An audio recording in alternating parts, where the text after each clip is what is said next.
Nacional serão realizados encontros com representantes de outros países, como Alemanha, Japão, Estados Unidos e os integrantes do Mercosul, onde o contrato coletivo de trabalho já foi adotado.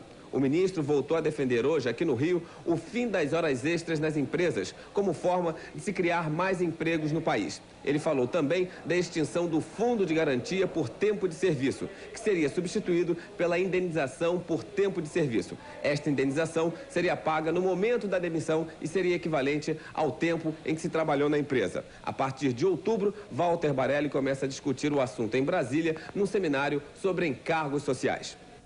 E choques na economia, nem pensar. Reafirmou hoje pela milésima vez o ministro Fernando Henrique Cardoso.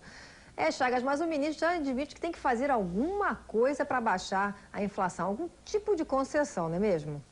É verdade, Márcia. O ministro Fernando Henrique Cardoso autorizou o ministro da Indústria e Comércio, Zé Eduardo Andrade Vieira, a negociar com os empresários a adoção de um redutor para os preços dos produtos privados. Essa medida, se viesse, viria atrelada também a um redutor para as taxas para os encargos públicos. Hoje, aliás, apesar da crise no PMDB, foi um dia movimentadíssimo aqui no Ministério da Fazenda.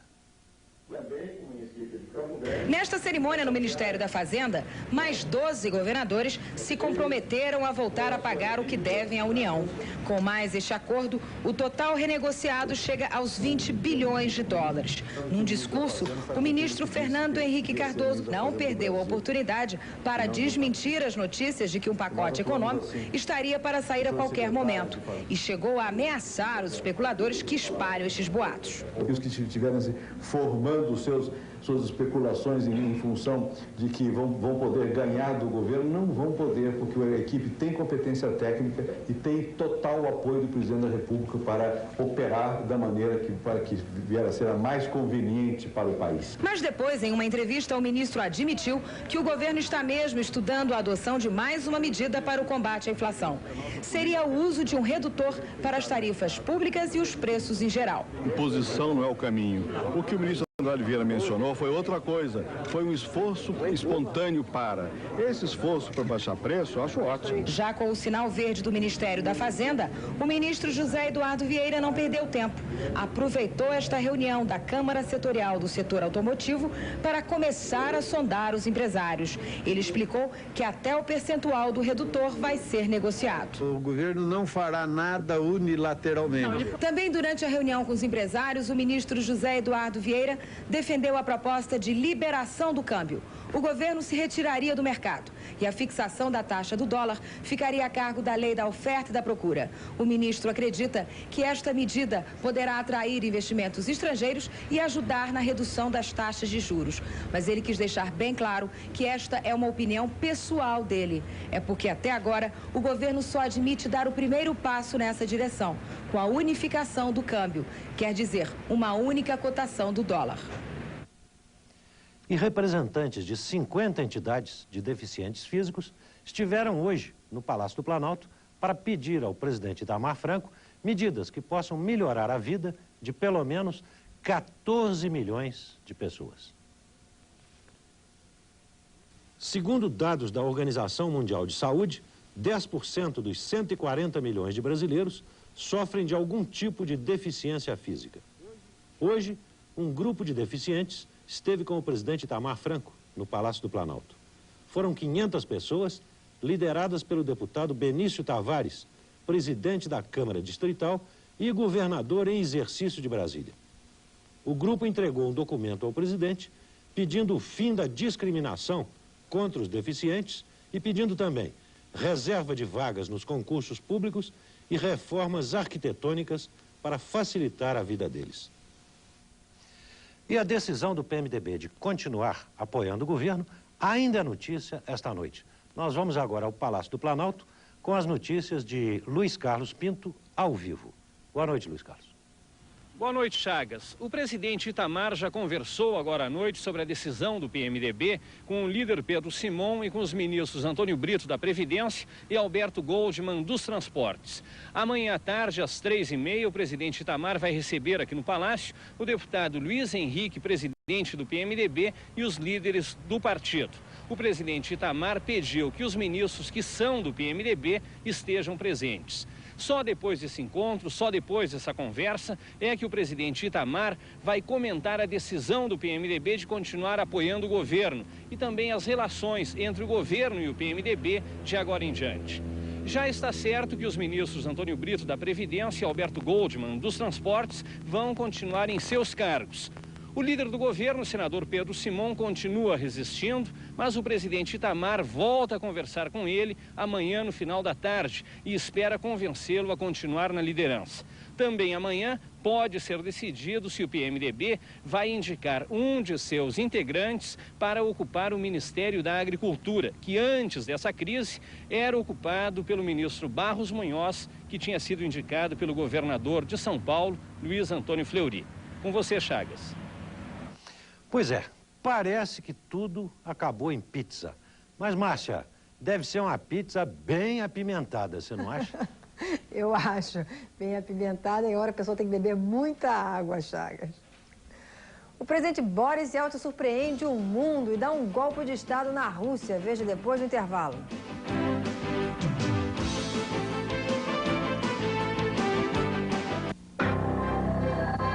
Nossa marca tem seu lugar na melhor parabólica do mercado, Antena Santa Rita. Nesta quarta, o jornalista Carlos Chagas entrevista o prefeito da cidade de São Paulo, Paulo Maluf. Jogo do Poder. Nesta quarta, 10h30 da noite.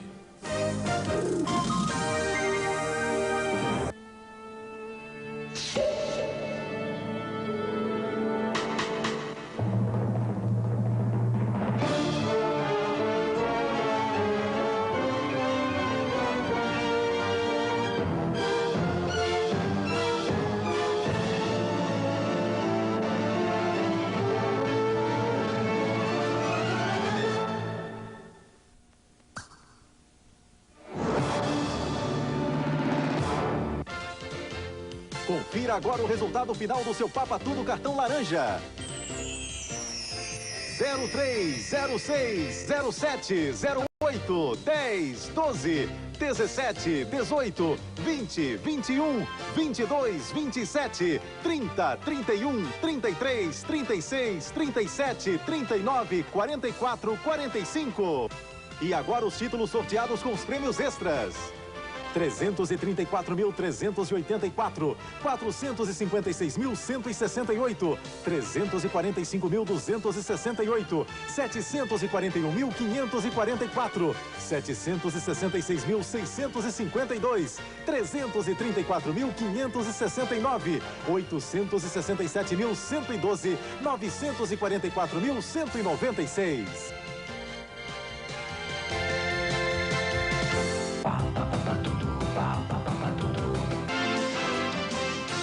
Jornal da Manchete. Oferecimento.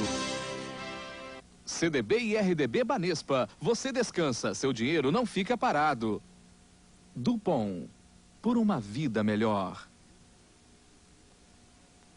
Brahma Chopp, a cerveja número 1. Todesquim apresenta o macarrão com legumes e verduras. Ideal para macarronada, macarronese ou uma deliciosa sopa. Espaguete com tomate ou espinafre. Todos mantendo o sabor do tradicional macarrão Todesquim. Na hora de escolher o que dar ao seu filho, você apalpa. Nestlé Baby tem frutas, legumes, mel, cereais e a tampa que você apalpa para ver se está fresquinho.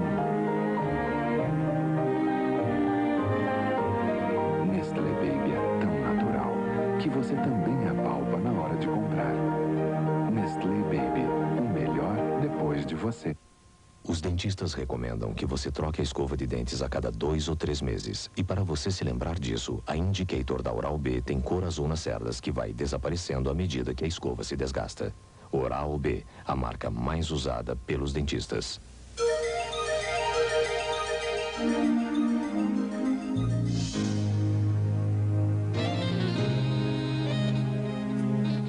A pedido do governo do estado, o Tribunal de Justiça cassou o aumento da passagem do transporte metropolitano. Agora, a população volta a pagar a tarifa fixada pelo governo do Paraná. Metropolitano, transporte moderno, tarifas honestas.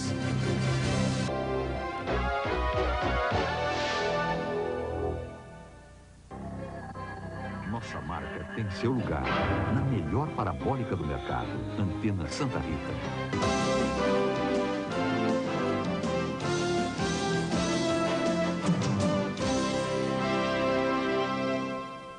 Tropas separatistas da Abcásia, na Geórgia, derrubaram um avião de passageiros que tentava o pouso no aeroporto da capital Sukhumi. Os 25 civis a bordo morreram. É o 5º dia consecutivo de combates. As forças rebeldes separatistas lançaram mais uma violenta ofensiva contra a capital Sukhumi. Mas as forças da resistência, lideradas pelo presidente georgiano Eduard Shevardnadze, prometem reagir. 200 soldados separatistas e 100 do governo já morreram. Alguns feridos estão sendo retirados da região. O presidente da Rússia, Boris Yeltsin, fecha o parlamento e convoca eleições gerais. Mas os deputados se rebelam e nomeiam o vice Alexander Rustikoy como novo presidente do país. 2 anos depois de liderar a resistência contra o golpe de linha dura, o presidente Boris Yeltsin anunciou a dissolução do parlamento. Num pronunciamento de 17 minutos em cadeia nacional, o presidente Yeltsin bebeu chá e convocou eleições para os dias 11 e 12 de dezembro. Ele explicou que a decisão tinha o objetivo de preservar as reformas econômicas e a própria democracia. O parlamento, que há 2 anos disputa o poder com o presidente Yeltsin, convocou uma sessão de emergência. Os deputados elegeram o vice-presidente Alexander Rustikoy, afastado por corrupção e maior adversário político do governo de Yeltsin, como novo presidente do país. Agora à noite, alguns manifestantes comunistas foram para a frente do parlamento. O exército russo ainda não decidiu de que lado do conflito político vai ficar.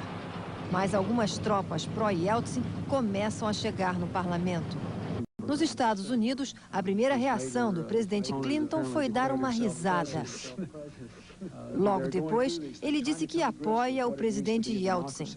O secretário de Estado americano Warren Christopher disse que o apoio ao presidente Yeltsin era importante para a segurança dos Estados Unidos. E outros líderes do Ocidente também já manifestaram apoio ao presidente Boris Yeltsin. O primeiro-ministro britânico John Major declarou que vai apoiar a democracia defendida pelo presidente russo. Na França, o ministro das Relações Externas, Alain Juppé, disse que o governo francês vai apoiar as reformas de Yeltsin. Na Alemanha, o primeiro-ministro Helmut Kohl quis esperar maiores informações antes de se manifestar. O embaixador do Brasil em Moscou, Sebastião do Rego Barros, conversou hoje por telefone com o ministro das Relações Exteriores. Depois de receber as informações da embaixada brasileira, o chanceler Celso Amorim disse que o Brasil está preocupado e surpreso com as notícias sobre o fechamento do parlamento russo. O ministro acrescentou ainda que tem esperança na democratização da Rússia. Os manifestantes comunistas começam a se concentrar agora à noite em frente ao parlamento. Mais de 3.000 pessoas protestam contra o golpe de Estado do presidente Boris Yeltsin. Eles começam a construir barricadas ao redor do Soviete Supremo. Bom, o Jornal da Manchete acaba agora, mas nós entraremos no ar a qualquer momento com novas informações sobre essa comoção que está acontecendo na Rússia. Uma boa noite para vocês e até amanhã. Independência, Canal 7 e Sistema Sul de Comunicação. Programa Carlos Simões. Denúncias, reclamações, noticiário policial. De segunda a sexta, meio-dia.